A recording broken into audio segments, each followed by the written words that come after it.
Hello mga dong, mga day! For today's video ay magluluto na naman si Inday. At dahil maulan ngayon, magluluto tayo ng nilagang baboy. But before that, pupunta muna tayo ng market. Around 6:30 PM na nga pala ako nakapunta ng market kasi nabisi sa paglilinis si Inday. Buti na lang, meron pa kaming nabili na preskong baboy. Paaatyan na pala ng baboy ang binili ko. Gusto ko kasi yung may mga buto-buto.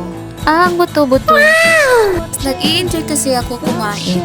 Bumili na nga rin pala ako ng gulay at ibang ingredients para sa lulutuin ko. Bumili na rin ako ng itlog at ampalaya para pang almusal bukas. Pagpunta ko nga pala dito sa market ay aba sobrang putik. Oh my God! Pagkadating ko sa bahay, nagsimula agad ako sa pagluluto. Pinakuluan ko muna sa kunting tubig at asin ang nabili kong baboy. Nang kumulo ay hinugasan ko ulit ito. Nagsalang na nga rin ako ng panibagong tubig at pinakuluan ang baboy. Habang nagpapakulo ako ay hiniwa ko naman tong mga gulay at ibang sangkap. By the way, ganito rin ba kayo maglaga ng baboy? Naglalagay kayo ng kalabasa? Kasi naglalagay talaga ako. Kung hindi nyo pa na-try, itry nyo na. Promise, masarap talaga.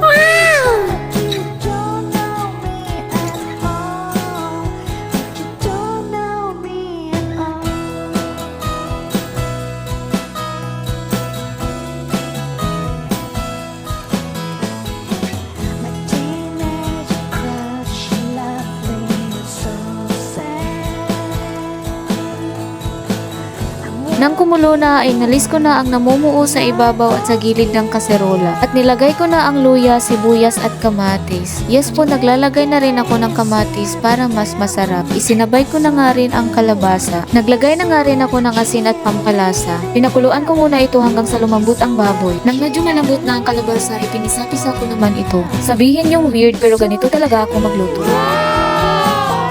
May kanya-kanya naman tayong way sa pagluluto. Importante, marunong tayong magluto at hindi umaasa sa Food Panda at Grab. Kaya mindset ba? Mindset. Anyway, inilunod ko na nga pala ang sayote at nagdagdag na rin ako ng asin. Nang lumambot na, sinunod ko naman ilagay ang onion leaves, siling haba at repolyo. Ayan na, kainan na mga Inday dodong. Isang tiil o pwede na ba ko magminyo? Char lang.